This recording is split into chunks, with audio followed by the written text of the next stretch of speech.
this one was not one I was looking forward to, as I haven't watched it since its original release. I mean, I watched a fan edit a few years ago, but I don't think that really counts. Basically, I saw this movie once in theaters and was disgusted. But I decided I might as well rewatch it since I had just rewatched Man of Steel, and I wanted to watch Zack Snyder's Justice League. I might as well give Batman vs. Superman a rewatch. I mean, oh, I watched it once in theaters, walked out completely disgusted with the movie despite liking the cast, and then thought it was the biggest waste of time I had ever put into a comic book movie. And then I gave the extended cut a try, watched that once, thought it was more competent than what we got in theaters at the very least. But I haven't gone back except for one fan edit that I watched a couple of times, which I thought was decent. But let me try to articulate what I thought of it this time. For one, it wasn't nearly as bad as I remembered. I don't know if it's all the garbage superhero movies we've gotten since then, or the fact that I prefer when my superhero movies take themselves seriously, and that's something the genre seems to have left behind in the past 5, 6, 7 years or whatever, as what I call Avengers, Deadpool, Guardians mode has pretty much taken over the whole genre. I have to say, one of the elements I criticized about the film before, seeing Batman's parents murdered yet again, I still stand by that we didn't need to see that this time, but I will say Zack Snyder's version makes more sense than Christopher Nolan's. One of the things that really, really bugged me about Christopher Nolan's version is somehow certain Death Alley is part of the opera house that all the rich people go to. How? What?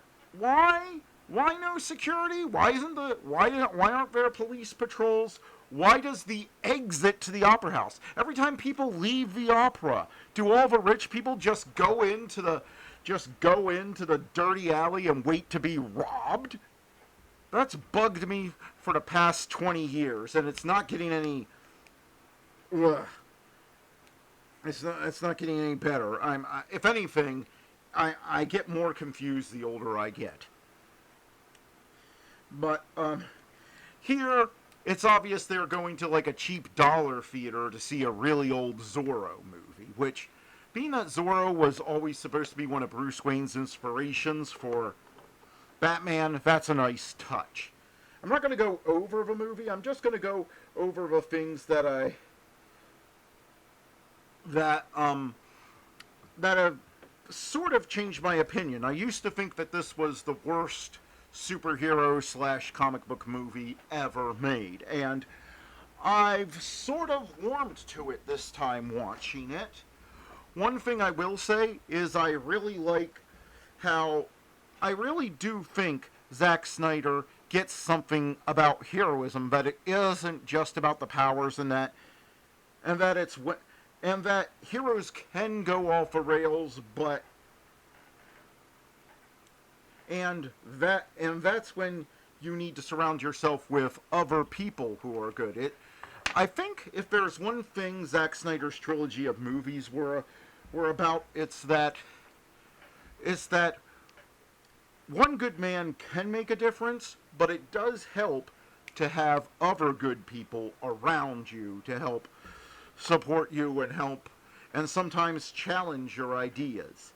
And I do like what they did with Batman. It was it was an interesting take to join Batman after he's been fighting crime for like 20 or 30 years, and Robin has just been murdered, and then the whole scene at the beginning is one is a great intro to a movie where Bruce Wayne is having to drive. He doesn't have his suit. He doesn't have his weapons available, but he's still driving into the heart of the destruction of Metropolis while Zod is murdering people. And that's the one thing I will say is there are a lot of real feeling people in this movie, just like Man of Steel. It's not just about the heroes. People around aren't just there just to be there. They get little character moments like the man who's trapped in the Wayne building praying and stuff like that. And speaking of that, I stormed out thinking this movie didn't have really a point other than killing off Superman to set up future movies, but now as I rewatched it, I realized there is a point. It actually has a somewhat subtle Christian faith versus atheism / Satanism to it. And that is what's turned me around on what I felt about Jesse Eisenberg as Lex Luthor. I still would have preferred someone else. I still think some of his moments were too over the top, but I get what they were trying to go. He starts out as an edgy, angry atheist and the reason he's an atheist isn't because he doesn't believe in God, it's because he blames God for not intervening in his life and stopping bad things from happening, which is what a lot of people do. Now, there are all sorts of philosophical debates and scriptural debates that could be had about free will and whether people's lack of faith restrains God from acting or anything. But that's kind of beside the point. What we have here is somebody who he doesn't even realize what he's doing with himself. He says he doesn't want to bow down to beings from another planet. He says he does. He says that he wants to do good, but really, all he has for his worldview is anger. That's it. All he has is anger and hate. And in the end, he says he doesn't want to bow down before Superman, even though Superman isn't asking him to bow down. And every evil thing Lex Luthor does is made towards that goal. But then the movie ends with him literally bowing down in worship of what is basically a space demon. And the upside down painting is a brilliant touch. His worldview has been totally warped at that point. And he does have one of the best Lex Luthor moments in a Superman movie, I think, which is where he needs to get Superman to come to him, so he just pushes Lois Lane off a building. That being said, I think the dialogue could have used a polish. It's a little too pseudo-intellectual and full of itself for my taste.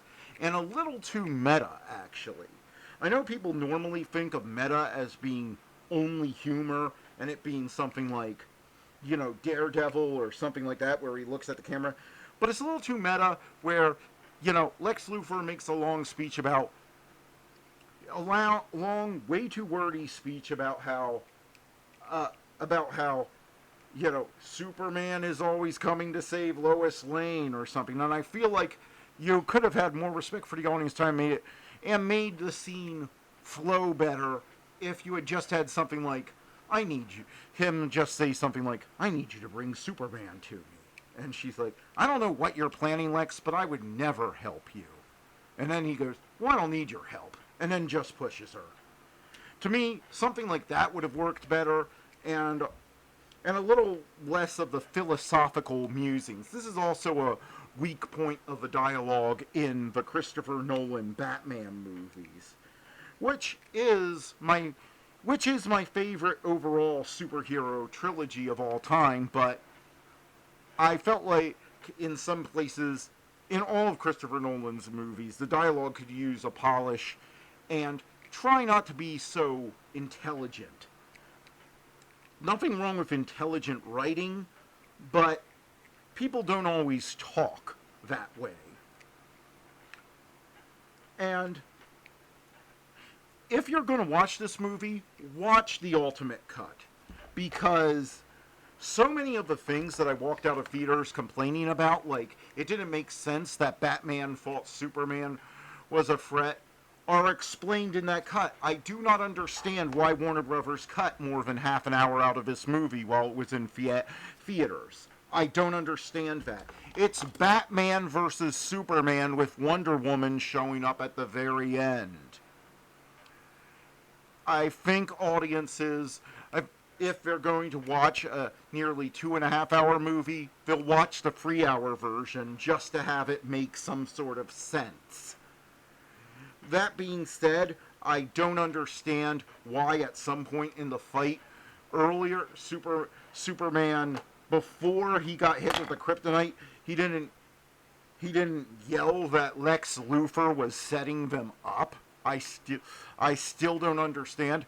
I think this fight was either a Zack Snyder idea that he shouldn't have been allowed to go on with, or my guess is, with the movie's name being Batman vs. Superman, it was a studio mandate. That, again, shouldn't have happened.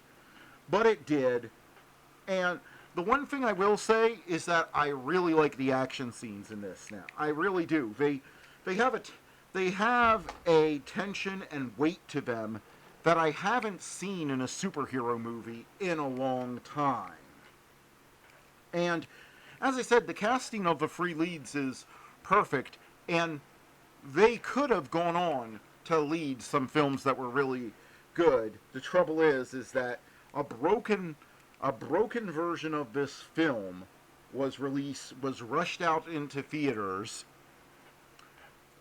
that needed either needed to be a little less plot heavy, or it needed its full plot expanded upon. Honestly, I think they should have saved Doomsday for a Man of Steel sequel. That should have been a Man of Steel sequel. I know it would be hard to do, and they needed some big threat for Batman and Superman and Wonder Woman to bond over fighting, but that wasn't it. But I don't know. I feel like there should have been something else. And I don't really like Doomsday just being a combination of Zod and Lex Luthor's DNA, because it doesn't really work with the design. That being said, I do like how the whole fight is handled. And yeah, once this movie gets going, there are still things that I really, really hate.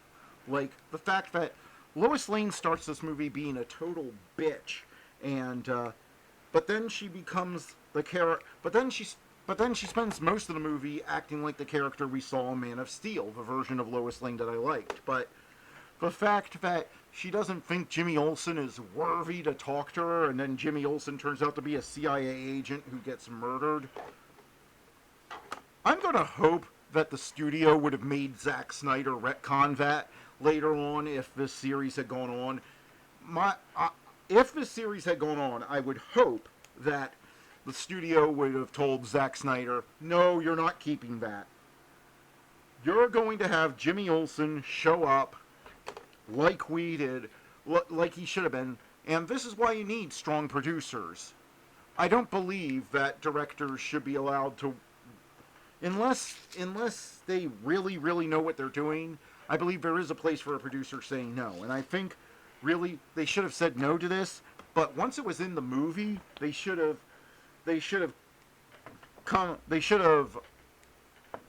come back later and introduced a Jimmy Olsen who was Jimmy Olsen and just said, oh, the CIA agent, he just stole his identity just to get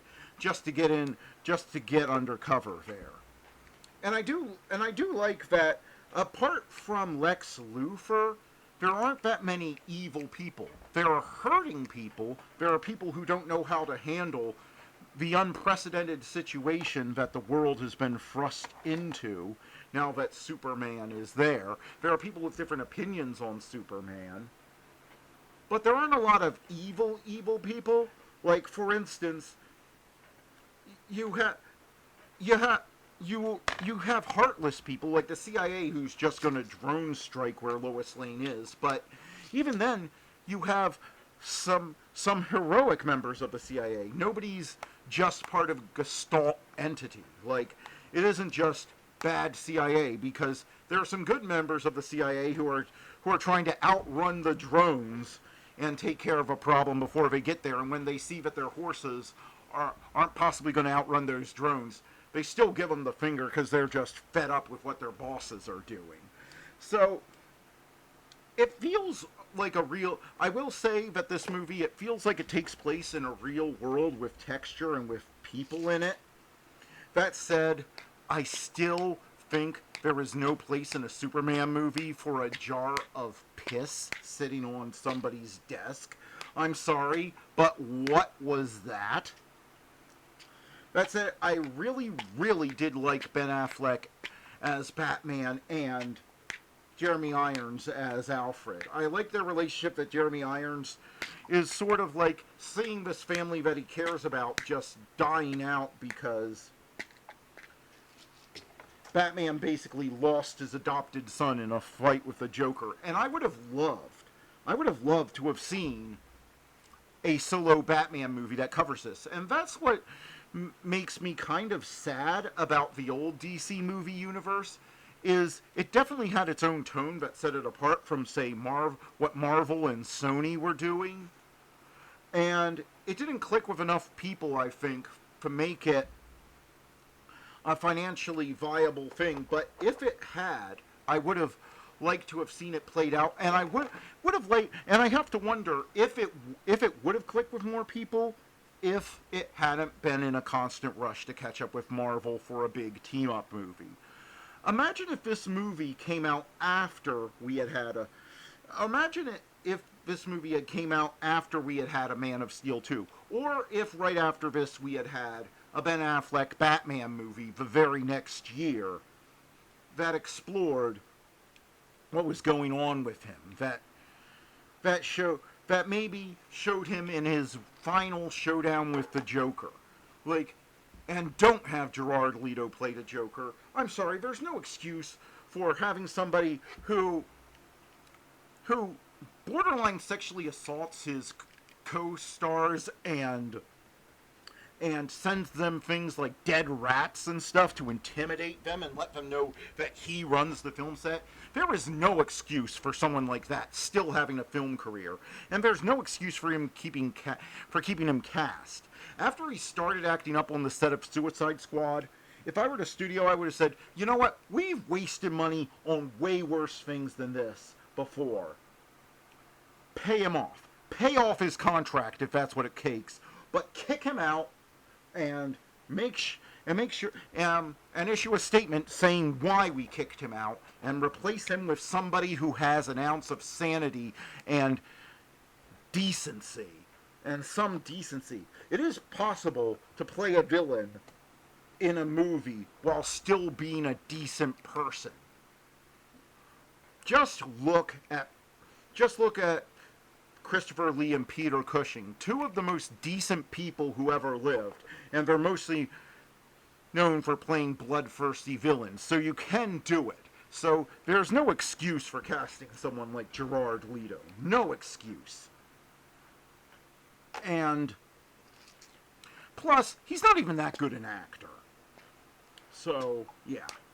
But anyway, imagine if we had gotten a Batman movie where it flashed back and showed what had happened that had made him go what he was in going into Batman versus Superman. There would have been... It would have been a solution to that mystery. I think it would have built things up. and then we got the Wonder Woman movie, and then we got Justice League. And again, my objection to Gerard Leto, double for Ezra Miller. He is like, for me, when I'm trying to enjoy these movies, he is like a rock tied around them.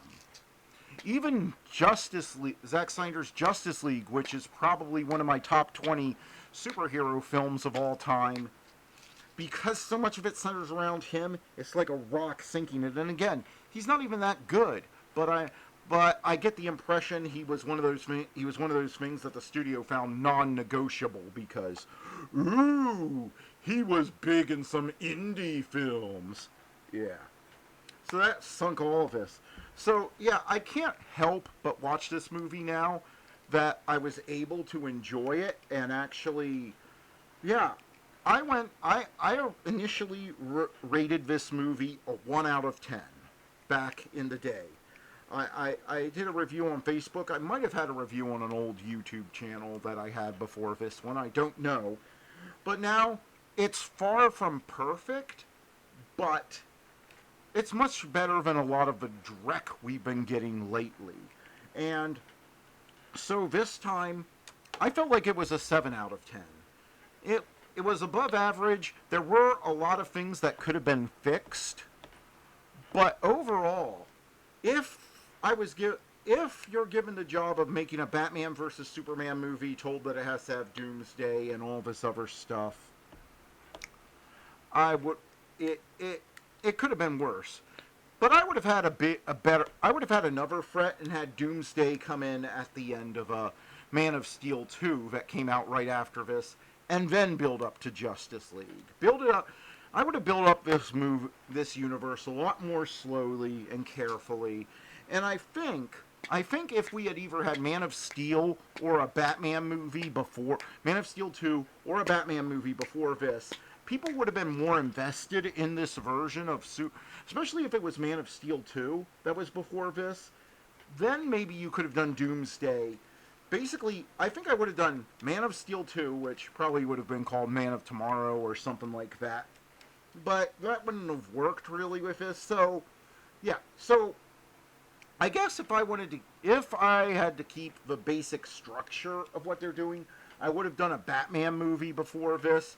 That way people would be more invested, and they would have seen why Batman is in the state he's in, and I think people would have been more accepting of that. If you can read between the lines, and if you know the comic books well enough, you can but that's a problem that has to be laid at the feet of the movie, the writers, and director Zack Snyder, is you can't assume people know what it means when they see Robin's costume spray painted on it.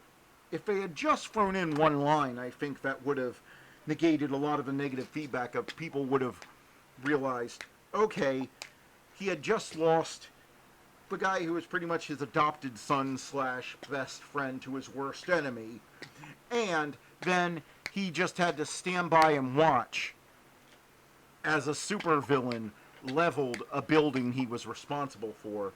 This Batman is done taking risks. He's done taking any chances or giving anyone the benefit of the doubt. He gave the Joker the benefit of the doubt and sent him to Arkham Asylum when a very good moral argument could be made that Batman should have killed the Joker a long time ago. And look where it got him. I still think the Martha thing is kind of dumb, but I'm not sure what I would have put in its place to quickly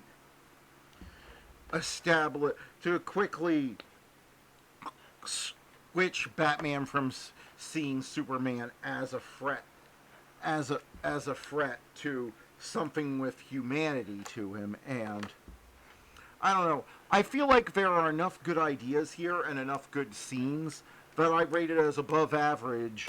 Your normal superhero stuff nowadays. And this is from somebody who thought this movie was a 1 back in the day. But hey, it's gone up to a 7 in my esteem now a decade later. I don't know if that's because I'm older.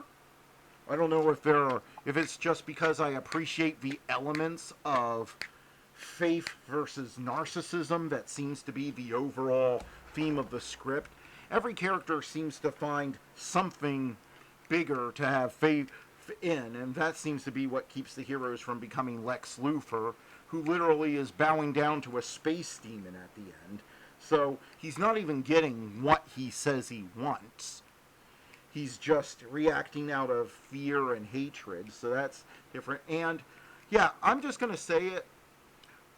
I really like Gal Gadot. I know she's not the best actress, but I really do think she suits Wonder Woman. And I think the moment where she turns up in Wonder Woman is one of the best superhero entrances of all time. The theme, everything comes together for that. So, yes, this is not a great superhero movie, but it is above average in my book. And if you haven't watched it in a while, I would suggest giving it another chance because, well, it worked for me. Anyway, that's all I've got to say for now. I'll see you next time. In a town at the edge of nowhere, I love irises. Millie Lamoureux I love flowers. had a dream Candlelight. until Pinky Rose arrived It is Pinky, isn't it? and a different dream began. Pinky! Robert Altman's 3 Women will make you re-examine everyone you've ever wanted to be. Rated PG.